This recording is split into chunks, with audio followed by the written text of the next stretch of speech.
नमस्कार बच्चों, आप सभी का हार्दिक स्वागत और अभिनंदन। इससे पहले वाले सत्र में हमने अध्ययन किया था साबुन के बारे में। उसी को आगे बढ़ाते हैं। आज हम अध्ययन करेंगे साबुन निर्माण की विधियाँ। साबुन निर्माण के लिए मुख्यतः दो विधियाँ काम में लेते हैं। गर्म विधि के द्वारा साबुन बनाना और ठंडी विधि के द्वारा साबुन बनाना।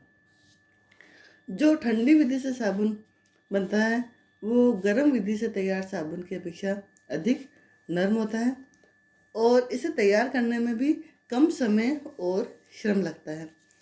गृहिणियाँ दोनों विधियों से घर पर साबुन निर्माण कर सकती है, परंतु अधिकांशतः घरों में गर्म विधि का ही प्रयोग किया जाता है।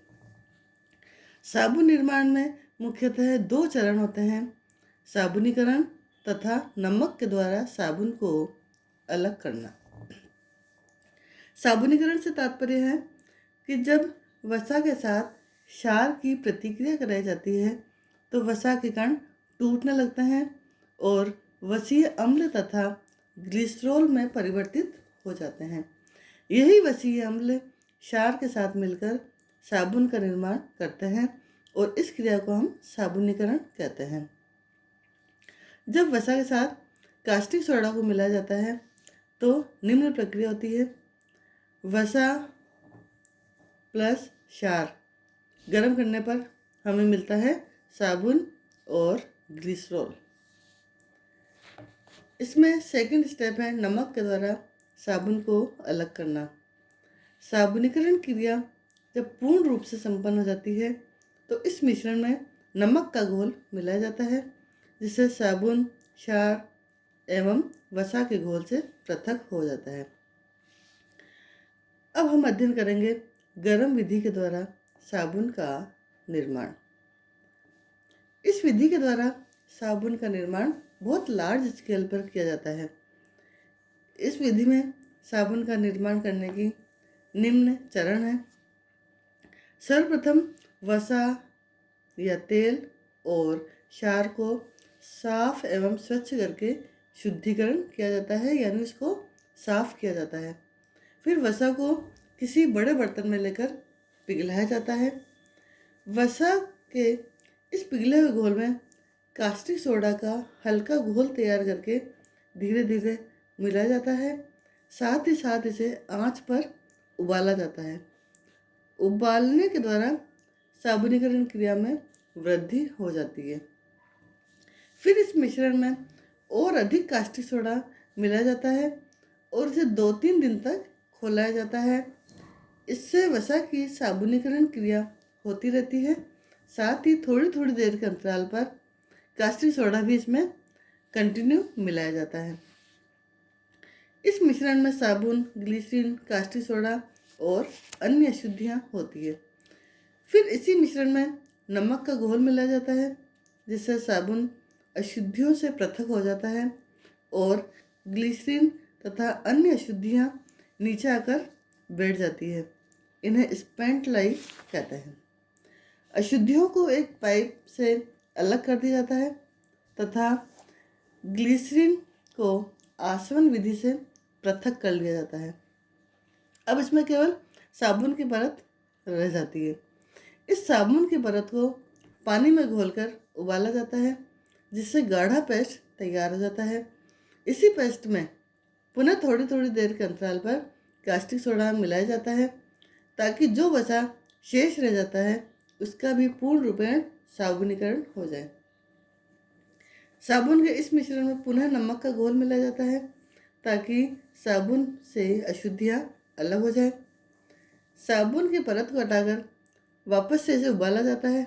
कुछ समय के लिए इसे फिर ठंडा होने के लिए छोड़ दिया जाता है, जिससे साबुन की 4 परत बन जाती हैं। ये 4 परत इस प्रकार है। पहली परत, इसमें केवल व्यर्थ फैन एवं झाग की परत होती है। दूसरी परत में साबुन की परत होती है। तीसरी परत में साबुन की परत होती है, लेकिन इसमें साबुन का रंग बहुत अधिक काला या मटमैला सा होता है। चौथी परत, इस परत में द्रव रूप में कास्टिक सोडा रहता है। दूसरी परत के शुद्ध साबुन को पाइप से अलग कर लिया जाता है तथा इसमें आवश्यकता अनुसार एवं इच्छा अनुसार रंग और सुगंध मिला दिया जाता है। अब साबुन को जमा कर टिक्की, बट्टी, फ्लेक, चूर्ण पाउडर या अन्य वांछित रूप में परिवर्तित कर लिया जाता है। अब नेक्स्ट पढ़ेंगे हम ठंडी विधि के द्वारा साबुन निर्माण की विधि। ठंडी विधि से तैयार किया गया साबुन कठोर होता है और धुलाई प्रक्रिया के लिए उपयुक्त होता है। ठंडी विधि से साबुन का निर्माण करना बहुत सहज, सरल और आसान है। इस विधि के द्वारा गृहिणियाँ अपने घरों पर आसानी से साबुन बना सकती है। इसे बनाने में समय बहुत कम लगता है। इस विधि में वसा या तेल में कास्टिक सोडा को मिलाया जाता है।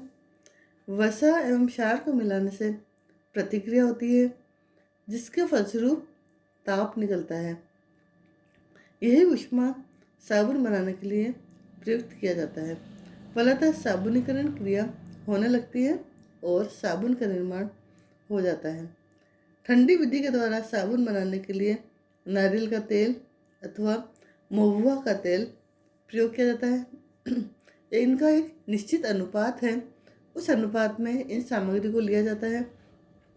जैसे नारियल का तेल यदि 1 किलो हम लेते हैं तो कास्टिक सोडा लेंगे पाव भर या 250 ग्राम, बेसन भी लेंगे 250 ग्राम और पानी लेंगे इसमें 4 बड़े चम्मच, लगभग 800 ml।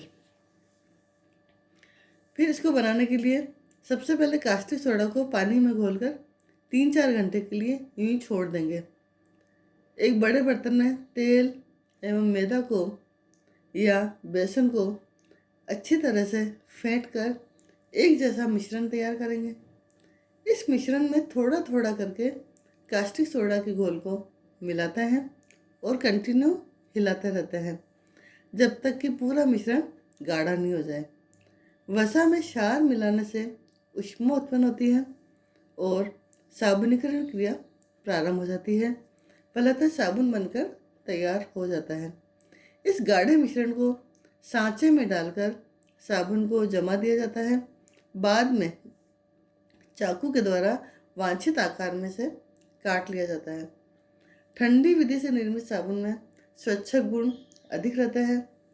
साबुन नरम और मुलायम होता है। यह पानी में शीघ्रता से घुलकर अधिक झाग बनाती है। इस विधि से साबुन निर्माण करते समय हमें विशेष ध्यान रखना चाहिए कि साबुन निर्माण के लिए पात्र हमेशा मिट्टी या लकड़ी का प्रयोग करना चाहिए और मिश्रण को हिलाने के लिए भी लकड़ी के चम्मच का ही प्रयोग किया जाना चाहिए। इस तरह से साबुन निर्माण प्रक्रिया यहीं समाप्त होती है। धन्यवाद।